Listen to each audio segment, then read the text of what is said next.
तर्क देता है कि ये अपने सगे संबंधियों को मारकर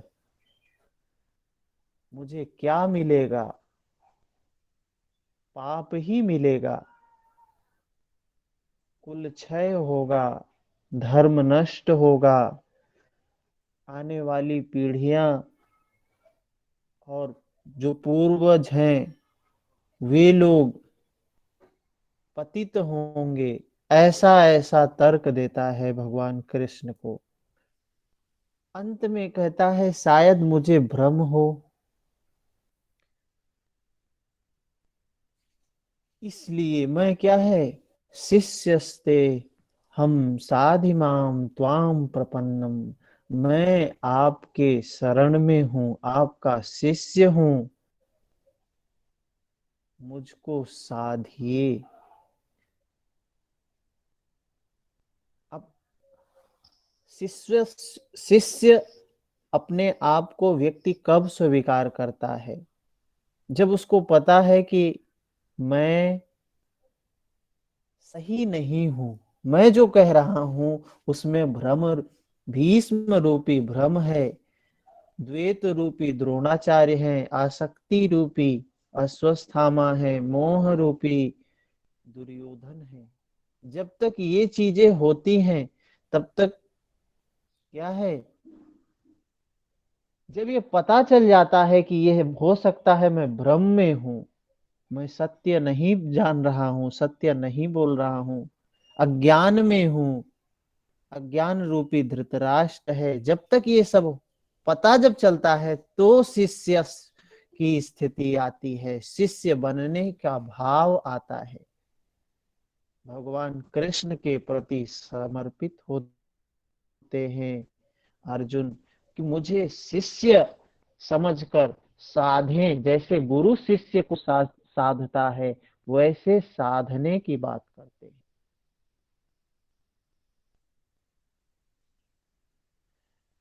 ऐसी भूमि पर क्या कहते हैं, निष्कंटक धन धान्य संपन्न राज्य को और देवताओं के जैसा इंद्र पद को भी पाकर मैं उस उपाय को नहीं देखता जो मेरी इंद्रियों को सुखाने वाले, शोक को दूर कर सके। ये कह रहे हैं इतना सारा युद्ध करने के बाद भी अगर मुझे इंद्र पद प्राप्त हो तो भी इस दुख से कम ही होगा, इसको लेकर मैं क्या करूंगा, अगर इतना ही मिलना है तो क्षमा करें। अर्जुन कहता है अगर इतना ही मिलना है, स्वर्ग मिलना है, इंद्र पद मिलना है, अपनों को त्याग कर, अपनों को मार कर, तो क्षमा करे मुझे। 9 नंबर में संजय बोलते हैं धृतराष्ट्र से कि अर्जुन की स्थिति को बताते हैं, और उसके बाद भगवान कृष्ण अर्जुन को हंसते हुए बोलते हैं, क्या कहते हैं, तू शोक करने योग्यों के लिए शोक करता है, पंडितों के जैसे वचन कहता है, किंतु जो पंडित जन हैं वे जो मर गए हैं उनके प्रति भी शोक नहीं करते हैं, जो मरने वाले हैं उनके प्रति भी शोक नहीं करते हैं, तो सिर्फ पंडितों के जैसे वचन ही बोलता है, बल्कि पंडित है नहीं। भगवान कृष्ण 11 नंबर श्लोक में बोले कि तू सिर्फ पंडितों के जैसे बातें भर कर रहा है नहीं पंडित। और भगवान कृष्ण अनादिता की बात कर रहे हैं, योग की अनादिता, धर्म की अनादिता, उस आत्म तत्व की अनादिता, सत्य की, परम तत्व परमात्मा की अनादिता की बात कह रहे हैं। ऐसा नहीं है कि मैं अर्थात सदगुरु किसी काल में नहीं था, मतलब हमेशा सनातन है। सनातन क्या है, धर्म ही सनातन है, वो परमात्मा ही सनातन है। 12 नंबर में वही श्लोक कह रहे हैं कि ऐसा नहीं कि मैं सद्गुरु मैं नहीं था, किसी काल में नहीं था, प्रत्येक काल में हूं। तू अनुरागी अधिकारी, अर्थात अर्जुन की बात कह रहे हैं, तू भी था। मतलब ये क्या है? अनुराग, अनुराग की बात कह रहे हैं। सद्गुरु भी सदैव रहता है, अनुरागी भी सदैव रहते हैं। यहाँ योगेश्वर कृष्ण योग की अनादिता पर प्रकाश डालते हैं कि योग क्या है? सनातन है, हमेशा से है, हमेशा से रहेगा, कभी नष्ट नहीं होने वाला है। उसकी विद्यमानता पर बल दिया। मरने वालों के लिए शोक ना करने के लिए कारण बताते हैं, क्यों नहीं शोक करना चाहिए। जो लोग मरने वाले हैं, जो लोग मर गए हैं, उनके प्रति शोक नहीं करना चाहिए, उसका कारण बताते हैं। 13 नंबर श्लोक में, देहिनो अस्मि यथा देहे कौमारम यौवनम जरा तथा देहांतर प्राप्तिर्ध धीरस्तत्र न मोहति। क्या है? जैसे ही हमारा शरीर है ना, छोटा सा बच्चा जन्म लेता है, किन भिन्न भिन्न नामों से बोलते हैं, बड़ा होता है, युवा होता है, प्रौढ़ अवस्था होती है, वृद्ध अवस्था होती है। ये शरीर भी तो अवस्था बदलता है। क्या मनुष्य मर जाता है? जैसे शरीर की स्थिति बदलती है, शरीर का स्वरूप बदलता है, वैसे ही यह आत्म तत्व है। आत्मा क्या करती है? सिर्फ वस्त्र, इस शरीर को बदलना, मतलब वस्त्र को बदलना। और जैसे शरीर में अवस्था परिवर्तन होता है, बालक है, युवा है, प्रौढ़ है, वृद्ध है, ये अवस्थाएं आती हैं। बालक से युवा हो गया तो क्या बालक मर गया? बालक मरा नहीं, वो रूप सिर्फ परिवर्तित हो गया उसका, है वही तत्व। यही बात कहते हैं आत्म तत्व के लिए कि ये क्या है? ये सिर्फ परिवर्तन मात्र है। और यह परिवर्तन कब तक होता है? यह परिवर्तन कब तक होता है? जब तक उसको नित्य, सत्य, शाश्वत जो धर्म है, जो परमात्मा है, जब तक उसकी प्राप्ति नहीं हो जाती है, तब तक यह परिवर्तन चलता रहता है। आगे कहते हैं 14 नंबर श्लोक में, मात्रा स्पर्शास्तु कौन्तेय शीतोष्ण सुख दुःखदाः आगम पायिनो अनित्यास्तान् स्थितिच्छस्व भारतः। हे कुंती पुत्र, अर्जुन को कह रहे हैं, सुख दुख सर्दी गर्मी देने वाले, अर्थात द्वंद्वों, ये जो द्वंद्व देने वाले हैं, द्वंद्व को उत्पन्न करने वाले हैं, क्या है? अनित्य हैं। मतलब सारी चीजें, ये जो कुछ भी है इस जगत में, क्या है? अनित्य है, क्षण भंगुर है। और अर्जुन तू इनका त्याग कर। ये जो इंद्रियों इंद्रिय से अनुभव होने वाले हैं, सुख दुख गर्मी सर्दी, ये सब क्या है? ये अनित्य हैं। ये इनका नित्य नहीं है स्वभाव। जब ये अनित्य हैं तो इनका, इनके प्रति शोक क्यों करना? अर्जुन को इन्हीं के प्रति तो शोक हुआ था, इन्हीं के प्रति दुख हुआ था। तो ऐसी स्थिति को क्या कह रहे हैं? ये क्षणिक हैं, इनको त्यागने की बात कह रहे हैं। त्यागने का मतलब समता में स्थित। अभी आगे बताएंगे कि क्या, कैसी अवस्था स्थिति में रहना चाहिए। समता की स्थिति, इनके प्रति तटस्थ भाव करने की बात कहते हैं। विषयों का संयोग न सदैव मिलेगा, न सदैव इंद्रियों में क्षमता ही रहेगी। विषयों का अलगाव होता ही होता है। और इंद्रियां, एक समय ऐसा आता है कि इंद्रियां क्या होती हैं, जो इन इंद्रियों की भोगने की क्षमता है ये नष्ट होती ही होती है। तो दुख तो वाना स्वाभाविक है। इसलिए क्या कर, तू इनका त्याग कर, अर्थात द्वंद्व का सहन कर। द्वंद्वों, जो महर्षि पतंजलि कहते हैं, द्वंद्वा न विघातः आसन से, वही भगवान कृष्ण कह रहे हैं कि द्वंद्व को सहन कर। ठीक है। फिर अगले श्लोक में क्या कहते हैं, इससे लाभ क्या होगा। जो द्वंद्व को सहन करेगा, जो द्वंद्व को सहन करेगा, उससे लाभ क्या होगा, क्या मिलेगा।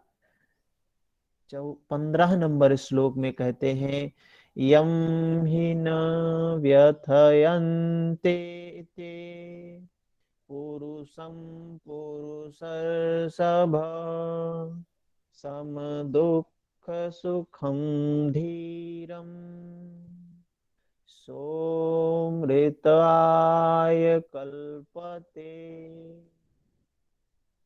क्या होगा, हे पुरुष श्रेष्ठ, सुख दुख को समान समझने वाले जिस धीर पुरुष को इंद्रियों और विषयों के संयोग व्यथित नहीं कर पाते, वह मृत्यु से परे अमृत तत्व की प्राप्ति के योग्य हो जाता है।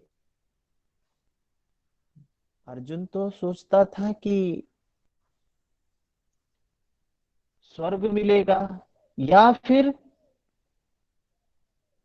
ये भौतिक राज्य मिलेगा, यहाँ का राजा बनूंगा। लेकिन भगवान क्या कह रहे हैं, अमृत की प्राप्ति होगी, अमृतत्वाय कल्पते। यहाँ कृष्ण ने एक उपलब्धि अमृत की चर्चा की है। अर्जुन का जो सोचना था कि स्वर्ग मिलेगा या पृथ्वी, किंतु श्री कृष्ण कहते हैं न स्वर्ग मिलेगा न पृथ्वी, बल्कि क्या मिलेगा, अमृत मिलेगा। द्वंद्व को सहन करने की क्षमता आ जाएगी, द्वंद्व में सहन करने में दृढ़ हो जाओगे तो अमृत मिलेगा। अमृत क्या है, अमृत के बारे में बताते हैं 16 नंबर, अमृत। अमृत का मतलब है अमृत, मृत का मतलब, मृत मतलब नष्ट होने वाला, अमृत मतलब ना नष्ट होने वाला, मृत्यु धर्मी ना होना।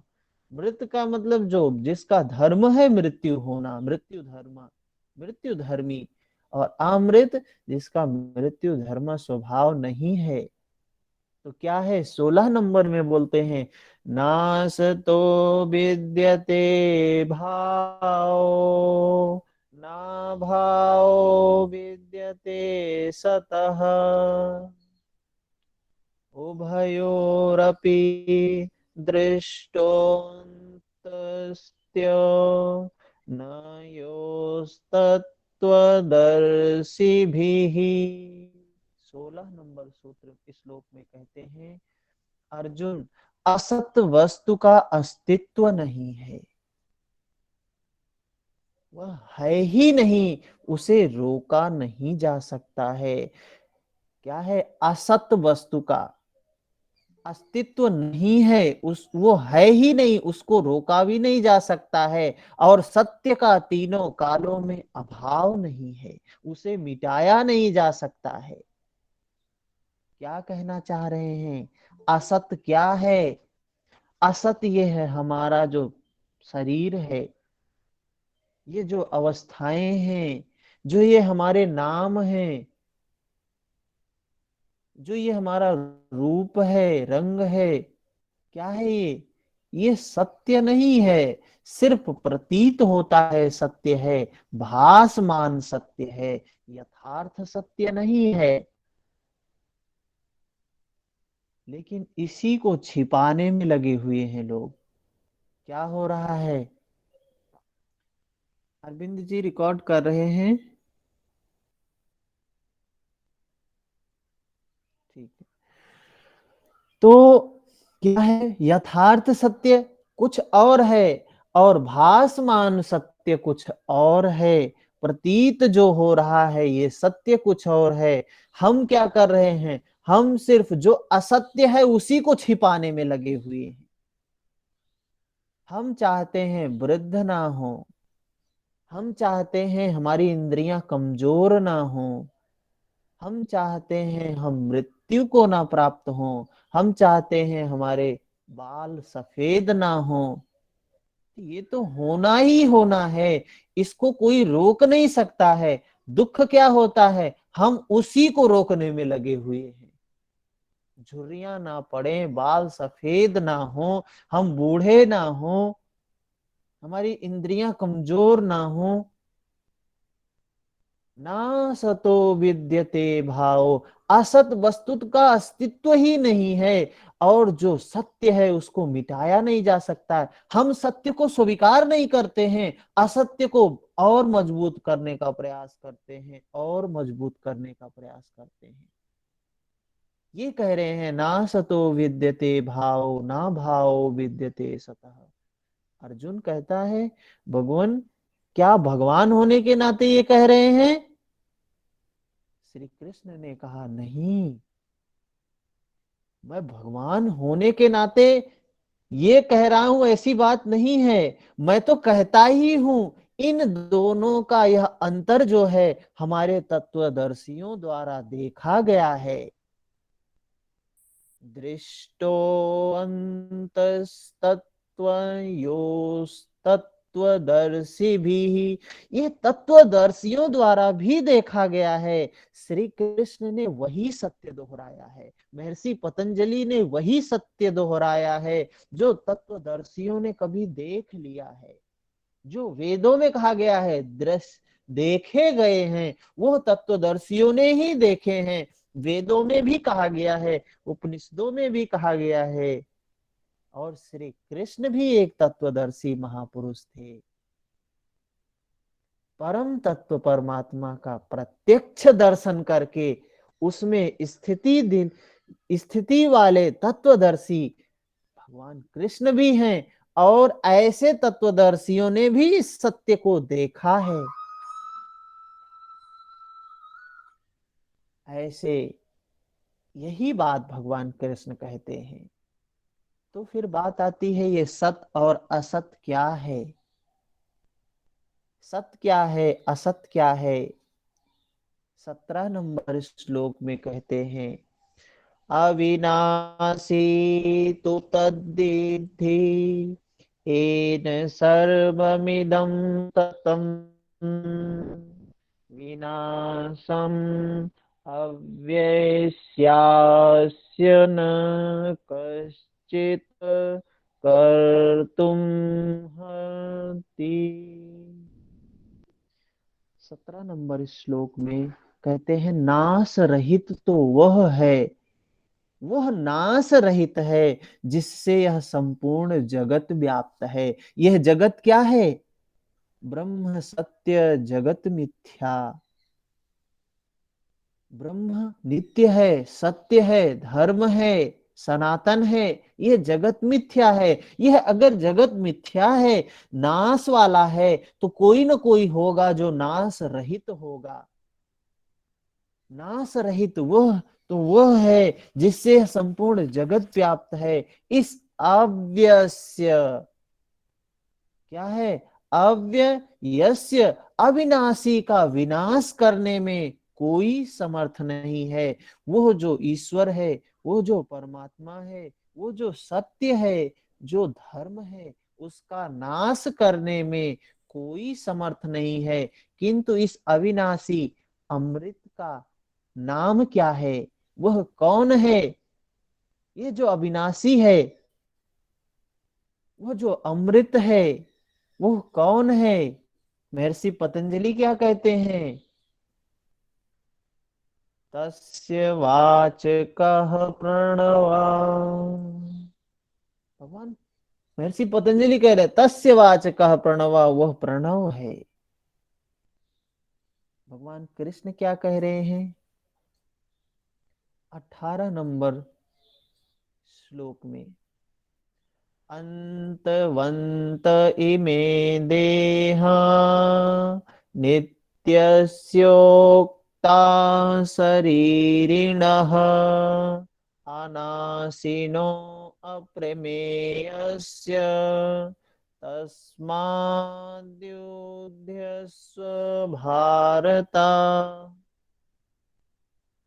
18 नंबर श्लोक में कह रहे हैं अविनाशी, अप्रमेय, नित्य स्वरूप आत्मा के ये सभी शरीर क्या हैं, नाशवान कहे गए हैं, अविनाशी है, नित्य है, क्या है, नाश, ये सभी जो शरीर हैं नाशवान कहे गए हैं।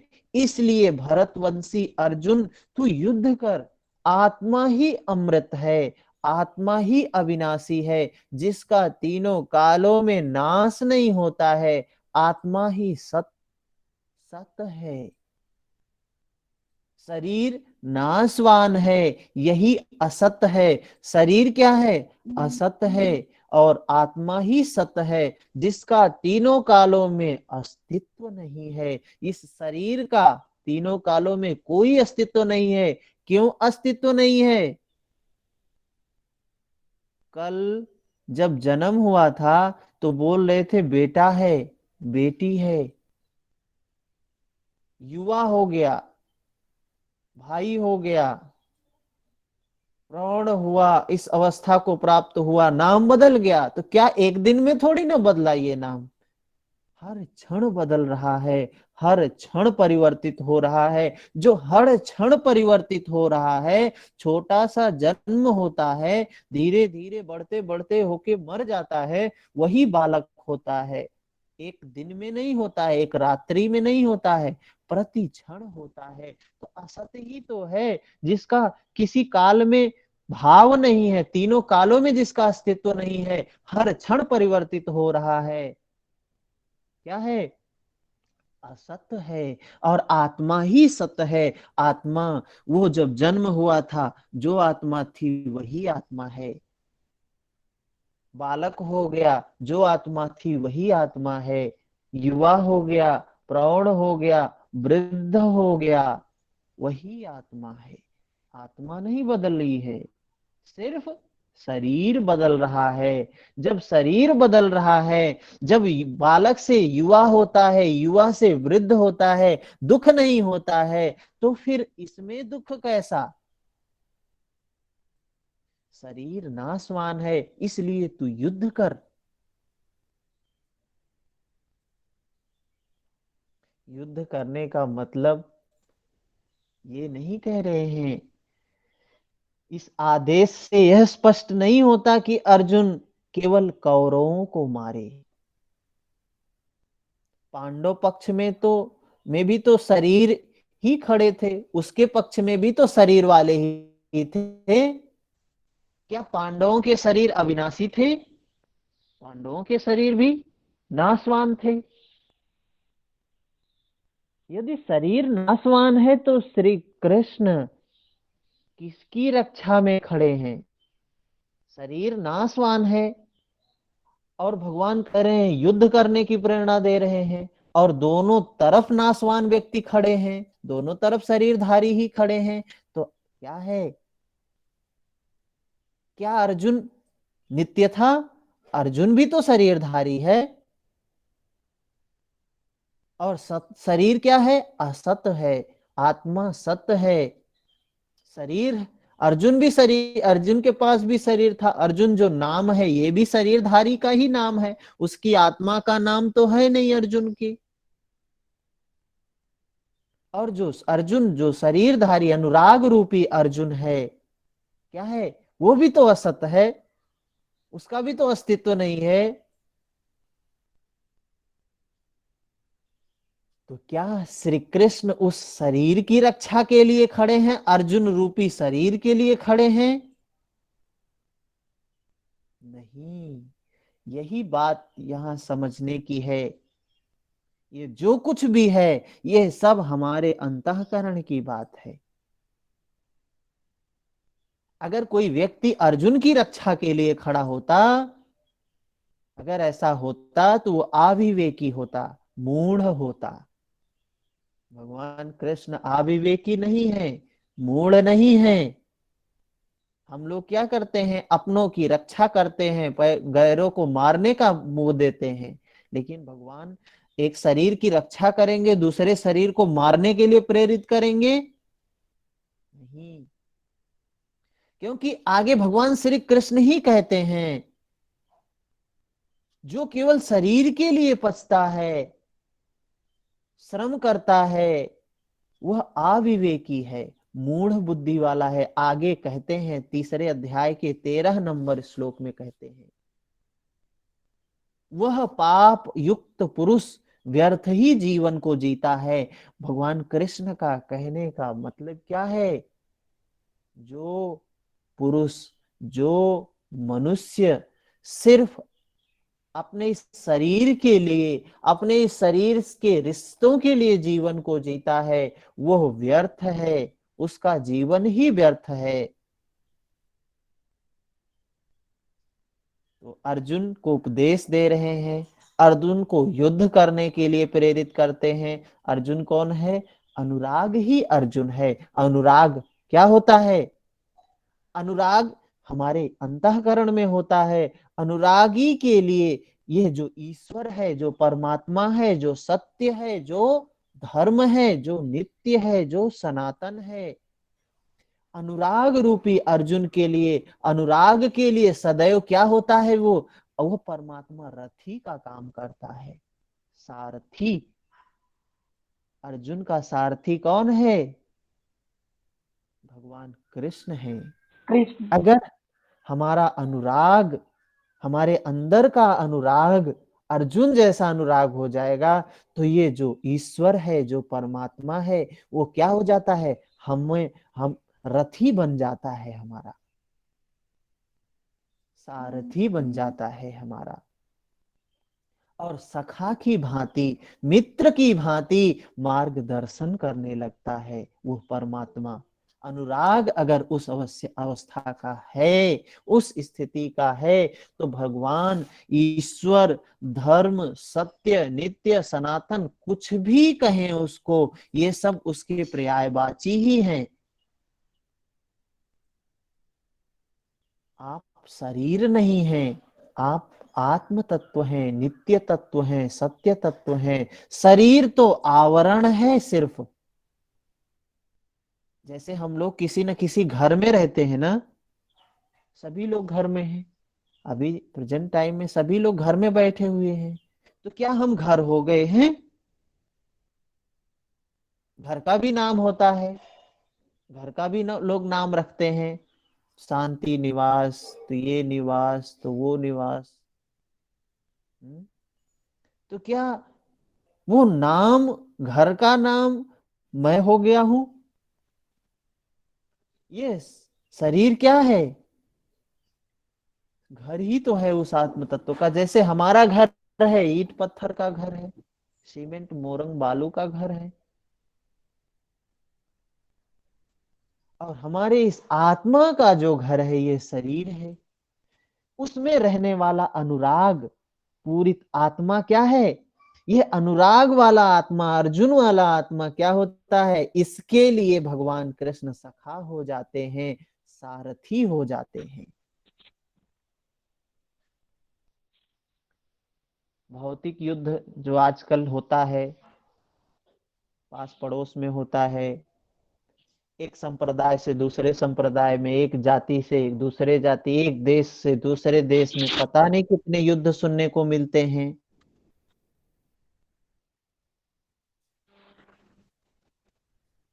तो ये जो भौतिक युद्ध है, इससे मारने काटने से शरीर का अंत नहीं होता है। यह शरीर छूटेगा तो आत्मा दूसरा शरीर धारण कर लेगा। इसी संदर्भ में श्री कृष्ण कह चुके हैं कि जिस प्रकार बाल्यकाल से युवा या वृद्धावस्था आती है, उसी प्रकार देहांतर की प्राप्ति होती है। दूसरे देह की प्राप्ति होती है, दूसरे शरीर की प्राप्ति होती है। जैसे ये युवा होता है, वृद्ध होता है, वैसे ही यह आत्मा इस शरीर को छोड़कर दूसरे शरीर को प्राप्त कर लेता है। आज कितना लोग जन्मदिन मनाते हैं, 18 साल के हो गए, 19 साल के हो गए, 25 साल के हो गए, 50 साल के हो गए, जन्मदिन मनाते हैं, खुशियां मनाते हैं। तो जब शरीर को नया दिन वो मिल रहा है तो क्यों दुखी क्यों होना फिर? शरीर क्या है? ये जो शरीर प्राप्त होता है इसको समझें। गीता से समझ में आता है, महर्षि पतंजलि के सूत्र से समझ में आता है, भगवान बुद्ध की वाणी से समझ में आता है। ये शरीर क्या है, कैसे शरीर का निर्माण होता है। यह आत्मा इस शरीर को छोड़ती है, दूसरे शरीर को ग्रहण करती है, तो कैसे, किस तरीके से शरीर प्राप्त होता है? तो यह संस्कारों के आश्रित है। ये हमारे जो संस्कार होते हैं, और संस्कार किस पर आधारित हैं? मन पर आधारित हैं। संस्कार, हमने जब योग सूत्र पढ़ा था तो संस्कारों के बारे में समझा था, चित्त के बारे में समझा था। ये संस्कार क्या है? चित्त धर्म धर्मी है, संस्कार धर्म है। ये चित्त में जो चित्त का काम ही है संस्कारों का निर्माण करना, संस्कारों से युक्त होना। इसीलिए महर्षि पतंजलि कहते हैं चित्त वृत्ति निरोधा। चित्त की वृत्तियों का निरोध करने के लिए कहते हैं, चित्त का निरोध करने के लिए नहीं कहते हैं। जब चित्त में वृत्तियां खूब बढ़ जाती हैं, संस्कार खूब बढ़ जाते हैं, तो क्या होता है? तनाव उत्पन्न होता है, आत्महत्या जैसी स्थिति आती है। तो यहाँ क्या कह रहे हैं भगवान? कह रहे हैं शरीर संस्कारों के आश्रित है और संस्कार मन पर आधारित है। मन एव मनुष्याणाम कारणम बंध मोक्षयोः। क्या है? मन का सर्वथा निरोध होना, अचल होना, स्थिर होना, क्या है? अंतिम संस्कार का विलय एक ही क्रिया है। मतलब मन का स्थिर होना। योग में तो यही बातें ही की जा रही हैं, कैसे मन को स्थिर किया जाए, अचल किया जाए, मन का निरोध किया जाए, वृत्तियों का निरोध करने की बात कह रहे हैं। और अंतिम संस्कार का विलय, जब अंतिम संस्कार समाप्त होता है तो तच्छिद्रेषु प्रत्ययासंस, क्या है? तच्छिद्रेषु, या एक सूत्र है महर्षि पतंजलि का, तच्छिद्रेषु प्रत्ययांतराणि संस्कारेभ्यः। अंतिम संस्कार है जो छिद्र तच्छिद्रेषु की स्थिति में होता है। इसको नाश करने के लिए महर्षि पतंजलि क्या कहते हैं? हान में साम क्लेशो दुक्तम। इसको क्लेशों की भांति हान नष्ट करने के लिए कहते हैं। भगवान कृष्ण यहाँ क्या कह रहे हैं कि अंतिम संस्कार के विलय होने तक, मन के स्थिर होने तक, अचल होने तक ठहरना, क्या है? ये स्थिति है संस्कारों की। संस्कार ही है जो हमको शरीर देते हैं।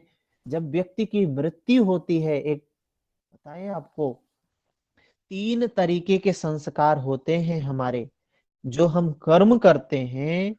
इन कर्मों से 3 तरीके का संस्कार का निर्माण होता है।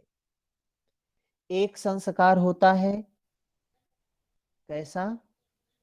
पानी पे लकीर जैसे खींचते हैं, पानी पे लकीर खींचते जाइए और पीछे पीछे वो मिटता चला जाता है। एक संस्कार ऐसा होता है। दूसरा संस्कार होता है बालू पे लकीर खींचना।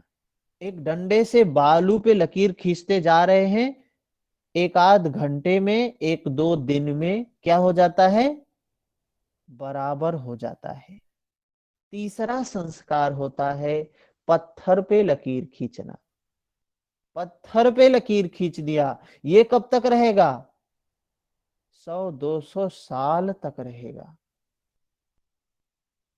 पत्थर की लकीर का संस्कार जल्दी नहीं मिटता है। तो जो हमारे कर्म होते हैं और जो पत्थर की लकीर के कर्म तरीके के कर्म होते हैं, पत्थर की लकीर के संस्कार देने वाले जो कर्म होते हैं, वे कर्म अंतिम समय में जब मृत्यु आती है, अंतिम समय में ये संस्कारों का ही खेल है। और योग में हम संस्कारों को ही क्या करते हैं? डिलीट करते हैं। हमारी जो मेमोरी होती है फोन में जो हम यूज करते हैं, जब ओवर होती है तो हम लोग क्या करते हैं? इसको सफाई करते हैं इसमें ना। धीरे धीरे सारे जो बहुत सारे फोटोज हैं, बहुत सारे वीडियो हैं, बहुत सी फाइल्स हैं, उनको डिलीट करते हैं, डिलीट करते हैं, डिलीट करते हैं। क्यों करते हैं? कि ये सही तरीके से काम करने लगे। ऐसे ही हमारे चित्त में क्या होता है? संस्कार स्टोर होते हैं। हम साधना से, योग से, ध्यान से उन संस्कारों को भी क्या करते हैं? डिलीट करते हैं, डिलीट करते हैं। और अंतिम संस्कार जब डिलीट हो जाता है तो हम लोग मुक्त हो जाते हैं। यही है मुक्ति। भैया क्या हमारे संस्कार खत्म हो जाते हैं? जैसे उसमें खत्म पतंजलि होते में, हैं। नहीं, हम्म। योग दर्शन में लिखा हुआ था ना, एक सूत्र था ना कि संस्कार हमारे शेष रह जाते हैं, विराम हाँ प्रत्याभ्यास पूर्व हाँ संस्कार हाँ, वो चित्त। तो शुरू की अवस्था है ना। वो जी। पर वैराग्य की, अपर वैराग्य की अवस्था में बात कर रहे हैं। लेकिन अंतिम एक श्लोक सूत्र है, तच्छिद्रेषु प्रत्ययांतराणि संस्कारेभ्यः। ये तच्छिद्रेषु मतलब जैसे छीटे छोटे छोटे से छिद्र होते हैं ना कपड़े पर, उस तरीके से हल्के हल्के से, झीने झीने से, जैसे सूर्य के ऊपर हल्के हल्के बादल होते हैं ना, उस तरीके के संस्कार बचे होते हैं। महर्षि पतंजलि कहते हैं, हान में शाम क्लेशो दुक्तम, उनको क्लेशों की भांति ही खतरनाक समझना चाहिए, उनको भी सफाई करना चाहिए। भैया तो एक प्रश्न यही। मेरा और आ रहा था कि हम्म। जैसे वो क्या अर्जुन के सारथी ही कृष्ण भगवान क्यों बने? मतलब कोई और के भी सारथी बन सकते थे। तो कृष्ण में जो आपने अभी बताया कि वो अनुराग था, इस वजह से क्या? हम्म। तो अनुराग ही तो है, अनुराग ही अर्जुन है, और अनुराग के ही सारथी बनते हैं। तो हमारे यह अंतःकरण की बात, ये बाहर सिर्फ समझने के लिए उसको समझें, लेकिन सारा खेल अंतःकरण की का है। ठीक है। तो ये जो संस्कार होते हैं, मोटे मोटे संस्कार, जब इस शरीर का छूटने का आता है ना, ये शरीर जब छूटने वाले होता है, तो उसी में से एक संस्कार सिर उठाता है। और जो संस्कार सिर उठाता है, वही संस्कार नया जन्म दिलाता है। वो जिस स्तर का संस्कार होगा, वो संस्कार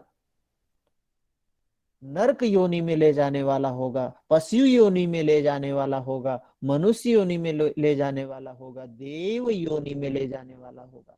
जो संस्कार होगा वही शरीर प्राप्त हो जाता है।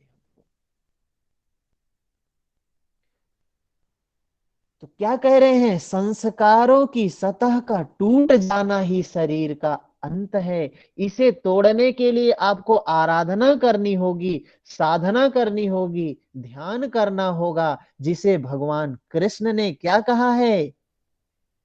कर्मण्येवाधिकारस्ते, कर्म की बात कहते हैं, निष्काम कर्म की बात करते हैं भगवान कृष्ण।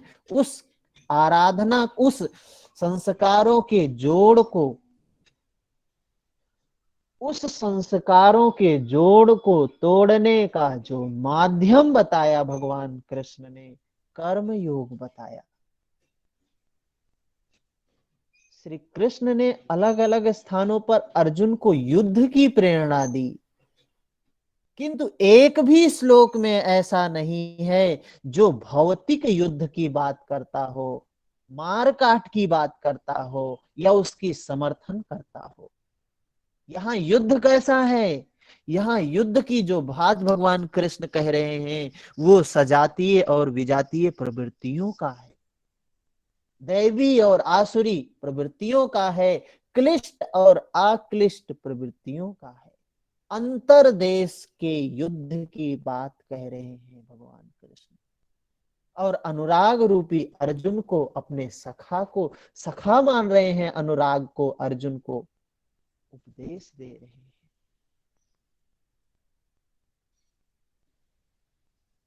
19 नंबर श्लोक है, य एनं वेत्ति हन्तारम् यश्चैनं मन्यते हतम् उभौ तौ न विजानीतो नायं हन्ति न हन्यते। 19 नंबर श्लोक में, जो इस आत्मा को मारने वाला मानता है, जो इस आत्मा को मरा हुआ मानता है, जो वो दोनों ही आत्मा को नहीं जानते। जो व्यक्ति ये जानता है कि मैं मारने वाला हूं या ये मरा हुआ है, वो आत्मा को नहीं जानता है।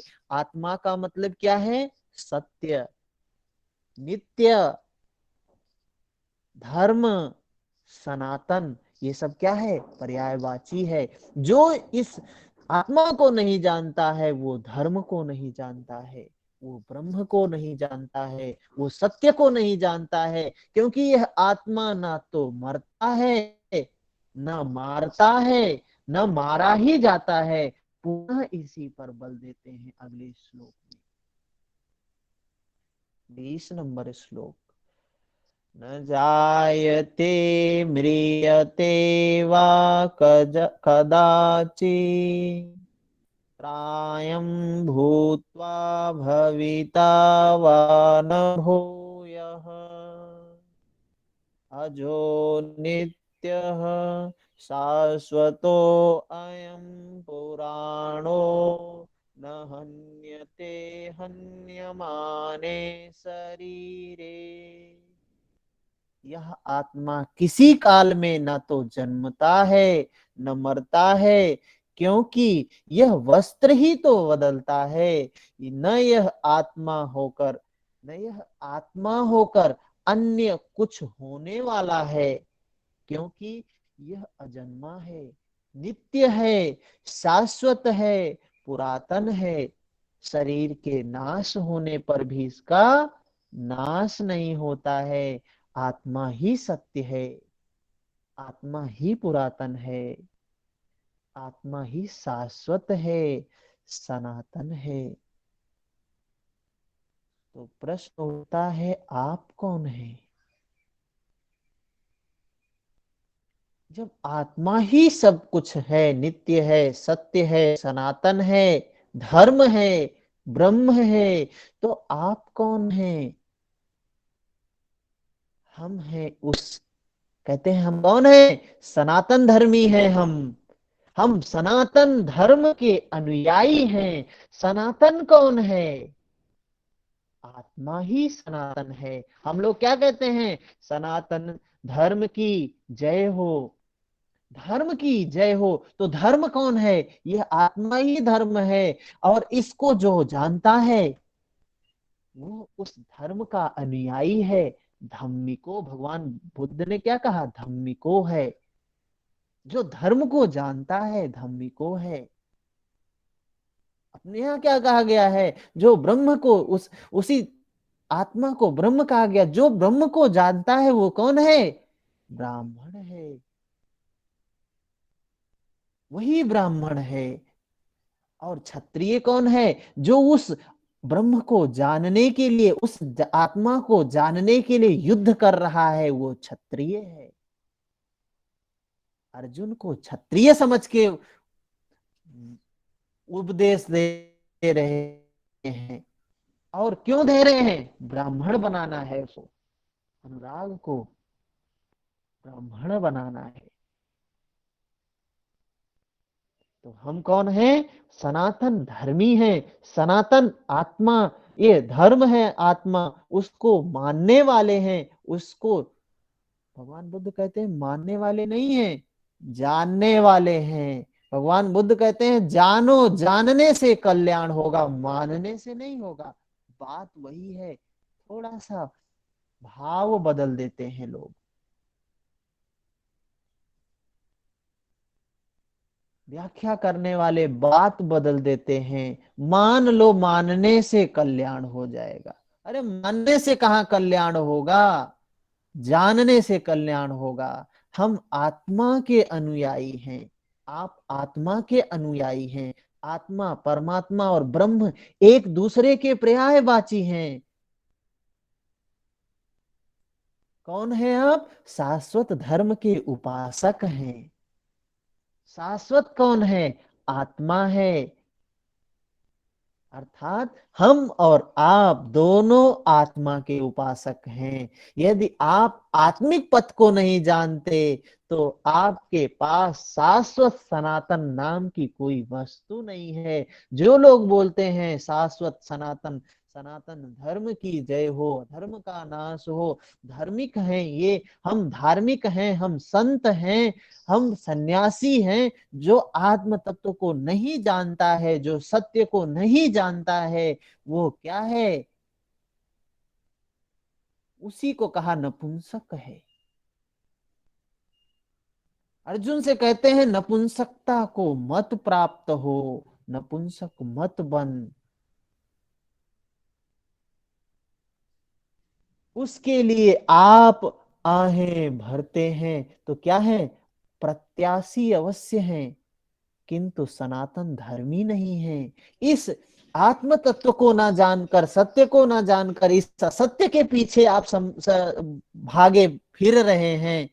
अर्जुन अभी तक जो रो रहा था, किसके लिए रो रहा था? असत्य के लिए रो रहा था। और सनातन धर्म के नाम पर किसी कुरीति के शिकार हुए हैं। तो हमारे मानव जाति का कल्याण तभी निहित है जब गीता समझ में आएगी। बिना गीता को समझे, बिना एक हाथ में गीता को लिए कोई व्यक्ति जीवन को जी नहीं सकता है सही से, जीवन के मर्म को समझ नहीं सकता है। जब इन बातों को हम समझ लेंगे तो व्यवहार हमारा सुधर जाएगा, समाज भी सुधर जाएगा। आज तो हमारे समाज का युवा वर्ग, क्या हर वर्ग, सिर्फ क्या है? एक ही उद्देश्य है, धन। धन चाहिए, धन चाहिए, धन चाहिए। लेकिन वास्तविक का धन क्या है नहीं पता है। बल्कि महापुरुषों के द्वारा ऐसी उनकी वाणियों में सुनने को मिलता है। क्या है धन, क्या है वास्तविक धन, क्या है इसमें भी मिलेगा, आगे हमको मिलेगा। क्या है वास्तविक धन, संपत्ति? तो मनुष्य कहीं भी हो, कैसा भी हो, काला हो, गोरा हो, भारतीय हो, अमेरिकी हो, चीनी हो, कोई भी हो, मानव मात्र में आत्मा एक ही जैसी है। इसलिए विश्व में कहीं भी कोई आत्मा की स्थिति दिलाने वाली क्रिया को जानता है, उस पर चलने के लिए प्रयत्नशील है, तो वह क्या है? सनातन धर्मी है। हम लोग कहते हैं हम सनातन धर्मी हैं, हम सनातन धर्मी नहीं हैं। हम किसी किसी रूढ़ी को मान रहे हैं, सनातन धर्म के नाम पर हम किसी रूढ़ी के शिकार हो गए हैं।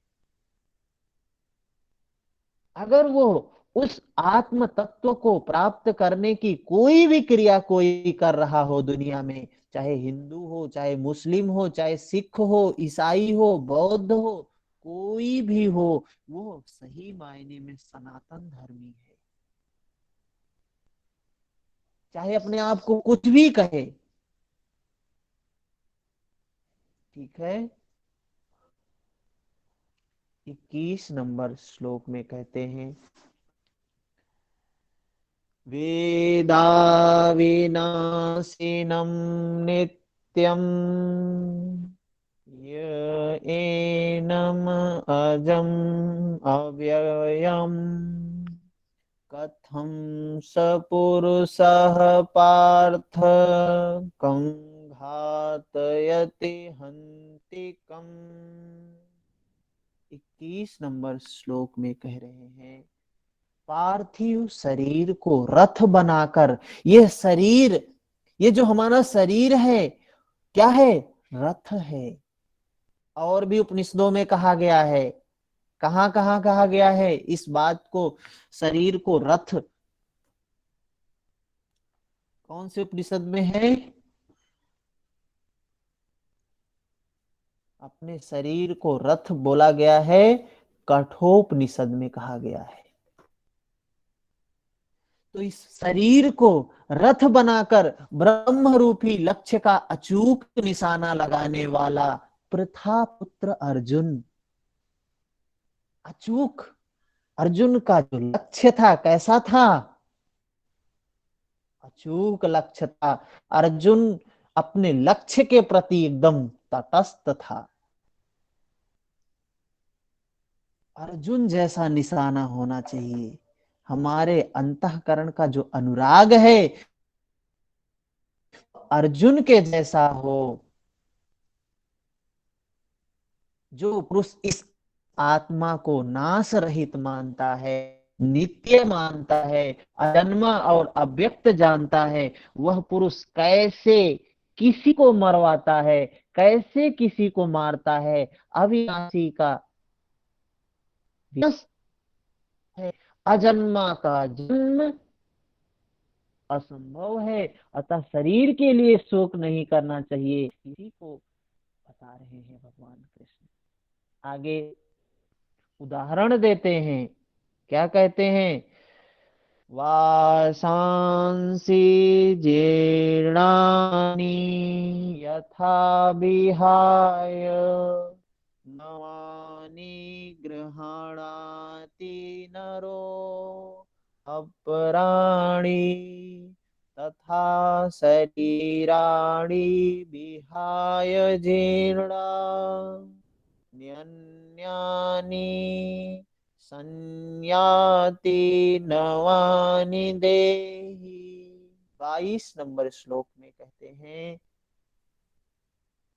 जैसे मनुष्य जीर्ण शीर्ण पुराने वस्त्रों को त्याग कर नए वस्त्रों को घर ग्रहण करता है, ठीक वैसे ही यह आत्मा पुराने शरीरों को त्याग कर दूसरे नए शरीरों को धारण करता है। जीर्ण होने पर ही नया शरीर धारण करता है, ऐसी कोई बात नहीं है। जीर्ण होने पर जीर्णानि वंसांसि, क्या है? वासांसि। जीर्णानि, क्या जीर्ण होने पर ही पुराना शरीर मिलता है? तो शरीर से मतलब किससे है? शरीर से मतलब संस्कारों से है। यहाँ शरीर क्या है? संस्कार का शरीर है, ये भौतिक शरीर नहीं है। तब ये कह रहे हैं जीर्णानि वंसान वसांसी, जीर्ण होने पर ही नया शरीर धारण करना है। तो ये शिशु क्यों मर जाते हैं? छोटे बच्चे जन्म लेते ही क्यों मर जाते हैं? वे तो नया ही मिला था, उनको तो वस्त्र नया ही मिला था। लेकिन संस्कार का खेल है। वो जो संस्कार था ना, अंतिम समय में, मृत्यु के समय में जो संस्कार था, उस संस्कार का जो शरीर था वो उतने ही दिन के लिए था। वैसे तो बच्चे को और विकसित होना चाहिए, नहीं होता है। इसीलिए यह शरीर संस्कारों पर आधारित है। जब संस्कार जीर्ण होते हैं तो शरीर छूट जाता है। यदि संस्कार 2 दिन का है तो दूसरे दिन ही शरीर जीर्ण हो जाता है।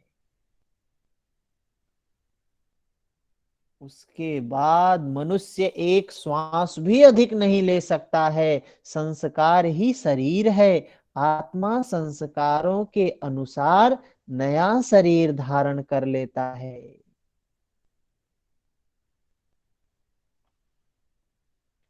छांदोग्य उपनिषद में कहा गया है, यह पुरुष निश्चय ही संकल्पमय है। इस लोक में पुरुष जैसा निश्चय वाला होता, ऐसा निश्चय वाला होता है, वैसा ही यहाँ से मरकर जाने पर होता है। अपने संकल्प से बनाए हुए शरीर में पुरुष उत्पन्न होता है। इस प्रकार मृत्यु शरीर का परिवर्तन मात्र है। ये जो मृत्यु होती है सिर्फ शरीर का परिवर्तन मात्र है। आत्मा नहीं मरता है। इस आत्मा की अमरता की बात आगे करते हैं फिर से। नैनं छिन्दन्ति शस्त्राणि, नैनं दहति पावकः, न चैनं क्लेदयत्यापो, न शोषयति मारुतः। अर्जुन से कहते हैं, इस आत्मा को शस्त्रादि नहीं काटते, अग्नि नहीं जला सकती, जल नहीं भिगो सकता है, न वायु इसको सुखा सकती है।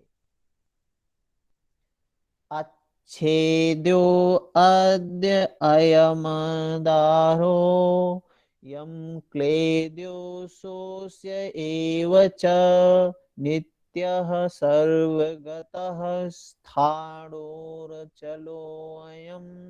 सनातनः। यह आत्मा अछेद्य है, इसे छेदा नहीं जा सकता है। यह अदाह है, इसे जलाया नहीं जा सकता है। यह आक्लेद्य है, इसे गीला नहीं किया जा सकता है।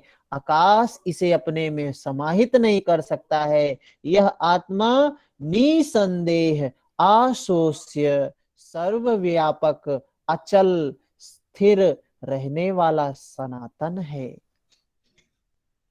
ये बात उसको समझा रहे हैं भगवान कृष्ण।